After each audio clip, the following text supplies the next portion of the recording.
Olá pessoal, aqui quem fala é Ailton do Amaral, com mais um vídeo para vocês. Dessa vez o tema vai ser arqueologia.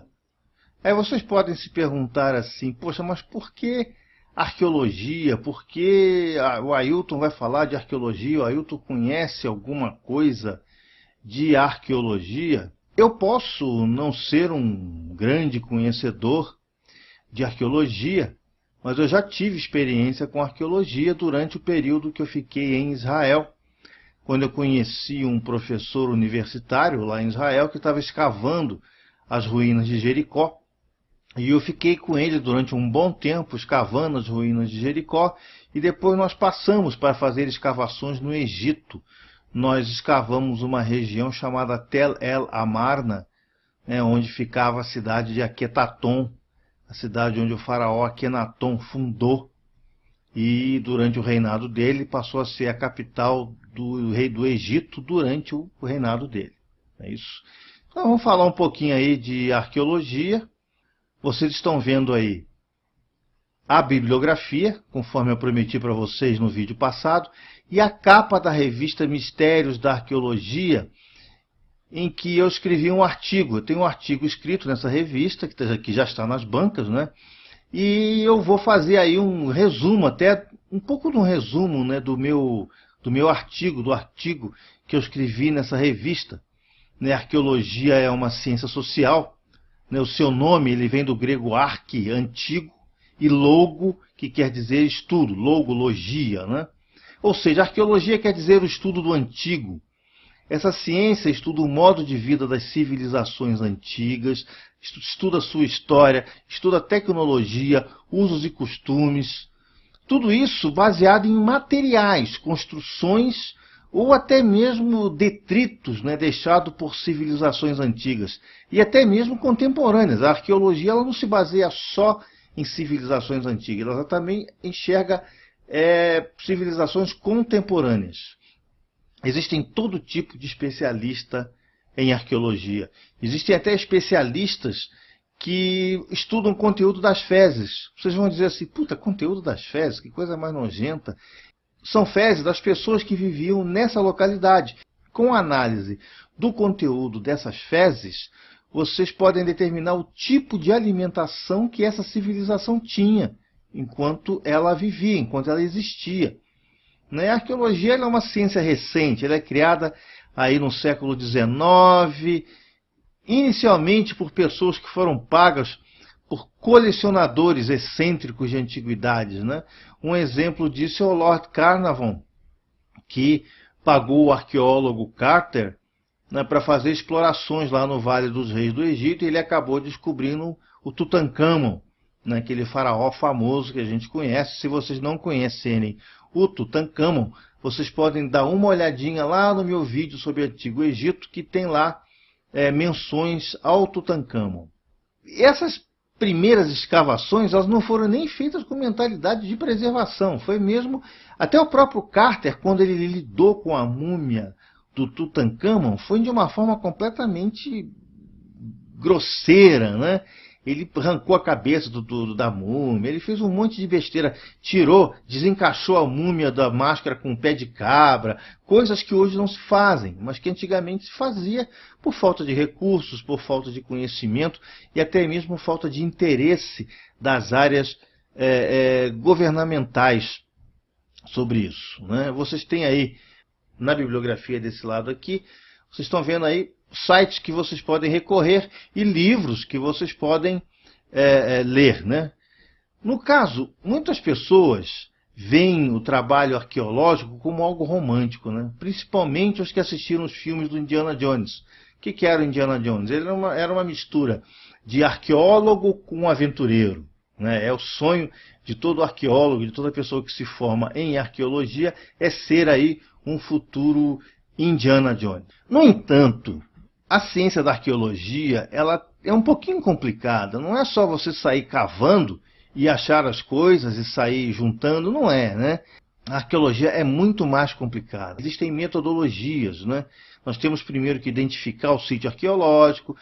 Esse sítio pode existir em qualquer lugar, mesmo dentro de cidades, né? Você está aí numa cidade antiga da Europa, por exemplo, ocorre muito de você estar escavando para fazer a fundação de um prédio novo e desbarrar com um sítio arqueológico, ter que parar toda a escavação e chamar técnicos de universidades para fazer análise desse sítio arqueológico. Às vezes até a construção é bloqueada, não se faz mais construção nenhuma. E houve o caso de Frankfurt, por exemplo. Frankfurt foi uma cidade alemã que foi completamente destruída durante a Segunda Guerra Mundial. Completamente, gente. Existem fotos de Frankfurt. Eu tenho um vídeo também de uma viagem à Alemanha que eu fiz, que mostra o estado da cidade de Frankfurt depois da Segunda Guerra Mundial. Não sobrou nada em pé, nada, bombardeou tudo. E os alemães, depois da Segunda Guerra Mundial, claro, com injeção de capital americano, reconstruíram Frankfurt. E nas escavações para reconstruir Frankfurt, eles depararam com uma outra cidade que fica embaixo de Frankfurt, uma cidade medieval. O que eles fizeram? Eles preservaram essa cidade subterrânea, transformaram essa cidade subterrânea em museus. Tanto é que tem um museu lá na Praça Herm, lá em Frankfurt, que você entra dentro dessas escavações no subterrâneo de Frankfurt e vê toda essa cidade reconstituída. E eles continuaram construindo a cidade por cima, sem problema nenhum. Então, quando se acontece uma coisa dessas, nos países mais desenvolvidos, quando você está escavando e acha alguma coisa interessante, a primeira preocupação é você chamar os arqueólogos. Ainda bem que o Brasil não é um país tão antigo, porque se você está escavando para uma obra, ninguém está ligando do que encontra lá embaixo, né? Sai fazendo. Ainda bem que as possibilidades de você encontrar civilizações antigas no Brasil são muito pequenas. Hoje em dia, algumas empresas aí com responsabilidade social treinam seus funcionários para, no caso de encontrar algo, mostrar aos seus superiores, para que eles chamem os arqueólogos quando encontram alguma coisa. Mas isso só em países desenvolvidos, gente. Pode ser até que no Brasil haja um movimento nesse sentido, mas é um movimento que não vai acontecer. E outro tipo de descobrimento que o arqueólogo pode fazer é em casos, por exemplo, de documentos escritos, né?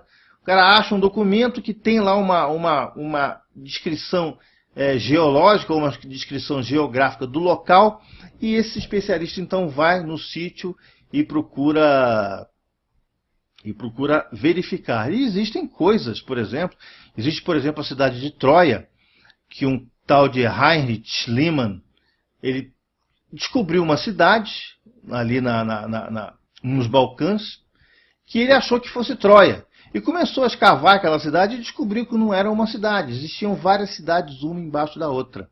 Existem ainda evidências que estão expostas sem necessidade de escavação.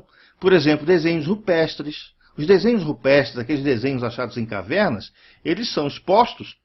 Você não precisa escavar. E existem coisas que você vê por cima. Por exemplo, quando você pega um avião e vai lá no Peru, lá em Nazca, você descobre que tem desenhos que você só repara quando visto de cima pelos aviões. A Machu Picchu, por exemplo, foi uma descoberta bastante acidental, né? Ela foi feita por um estadunidense chamado Hiram Bryton em 1911. Então, a primeira parte de um trabalho do arqueólogo na descoberta de um terreno é a varredura, ou seja, ele tem que delimitar qual é o sítio arqueológico. O que ele pode fazer? Com sondagens, né, que podem ser feitas de forma física ou podem ser feitas por sondas mecânicas. Hoje em dia existem sonares e radares que são virados para baixo e você mapeia todo o subsolo de um terreno. Depois, a segunda parte, quando se descobre um sítio arqueológico desse, é a construção do sítio, onde na maioria das vezes são encontrados apenas fragmentos de vasos e ossos. Olha, gente, isso é um trabalho de quebra-cabeça.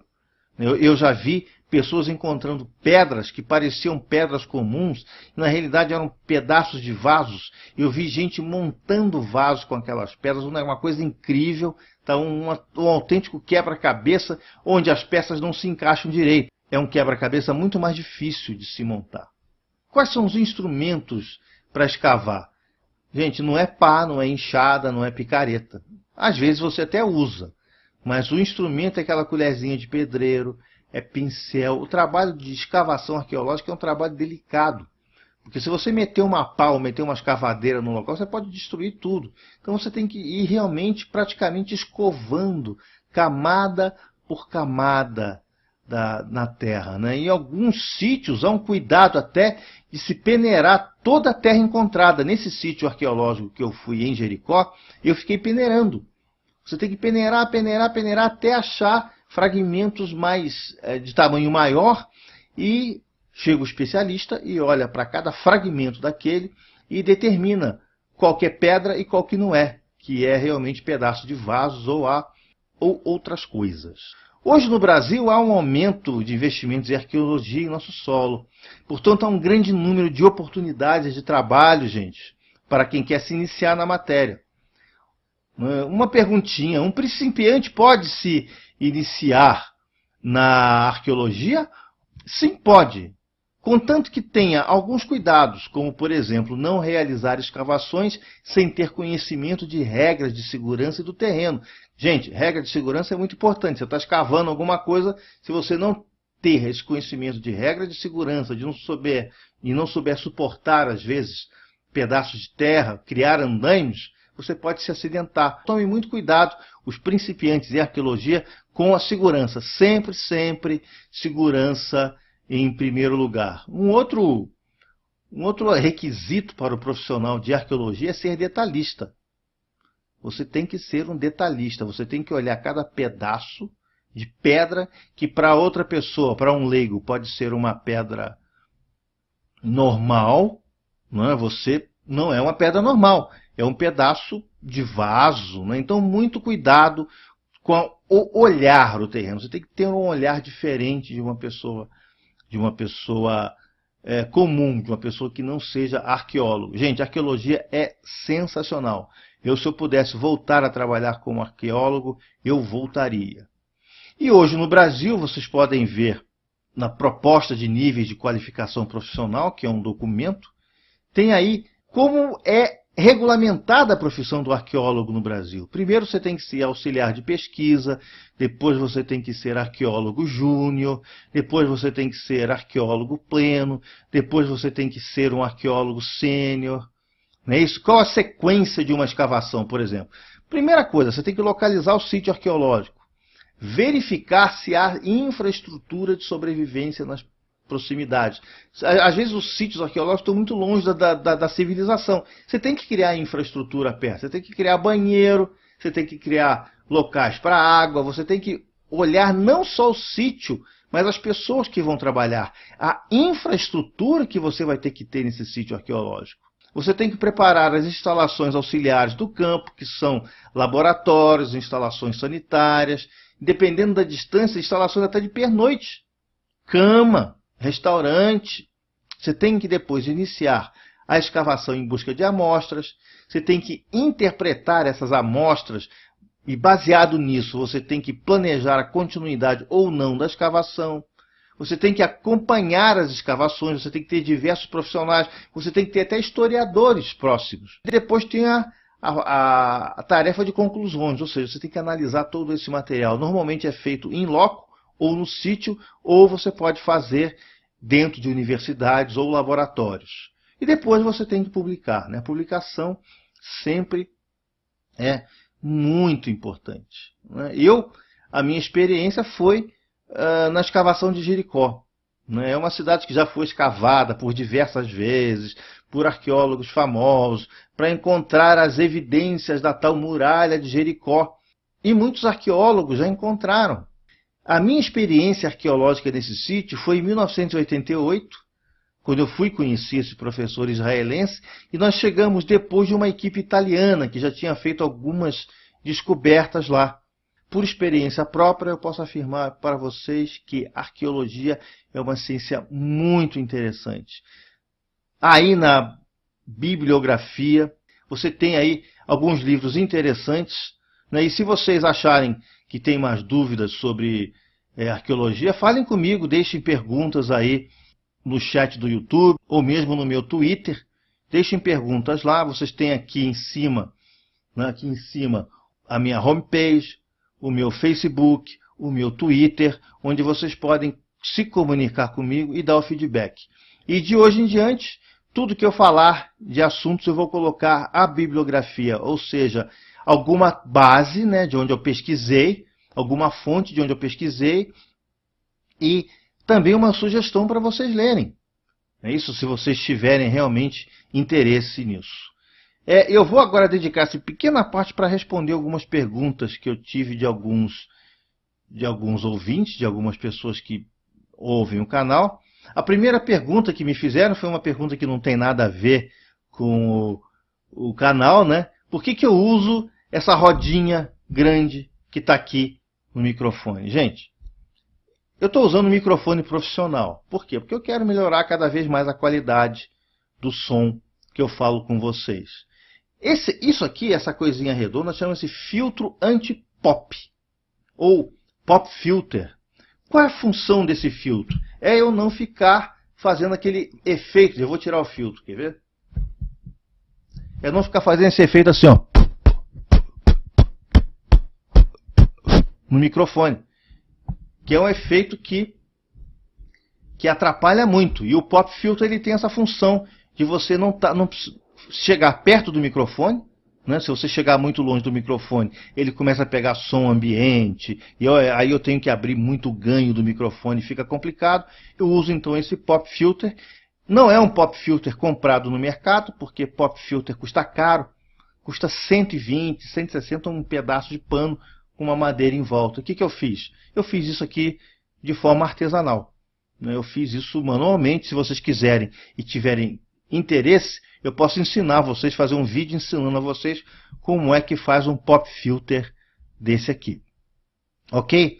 Uma outra pergunta é: quando é que você vai continuar a fazer vídeos sobre o Antigo Egito? Gente, eu vou continuar. Tá? É que para fazer vídeos sobre o Antigo Egito, eu já fiz uma passagem bastante grande e eu tenho que fazer pesquisas, né? E como eu tenho que trabalhar também, né, gente? Eu tenho que sobreviver, eu não sobrevivo do YouTube. E eu tenho que ter tempo para isso. Mas eu vou fazer, com certeza, mais vídeos do Antigo Egito. Ok, gente? Bom, se vocês quiserem postar mais perguntas, com certeza eu sempre vou responder no vídeo seguinte. Tá? Eu vou deixar sempre uma sessãozinha no final para responder perguntas. Eu vou despedindo por aqui, desejando aí boa sorte a todos, né? Desejando que vocês aproveitem bastante dos meus vídeos. São vídeos curtos, gente, não são vídeos detalhados, porque eu não posso fazer um vídeo muito longo na internet. Primeiro que a internet brasileira é um inferno. Então o vídeo, quando fica muito longo, ele demora muito para baixar. Entende? Se fosse uma internet boa, não tinha problema, eu poderia fazer um vídeo mais longo. Mas como a internet no Brasil é esse lixo que a gente conhece, tá, fica muito complicado eu tentar fazer um upload, baixar um vídeo mais comprido. Mas, se vocês quiserem mais detalhes, gente, tá aí os meios que vocês podem falar comigo. Tá aí a minha homepage, tá aí o meu Facebook, tá aí o meu Twitter e tem o chat do YouTube. Né? Vocês podem aí tirar dúvidas comigo, né? Entrar em contato comigo e tirar dúvidas. Ok, gente? Corram atrás dos seus sonhos, que a vida é curta. Ailton out.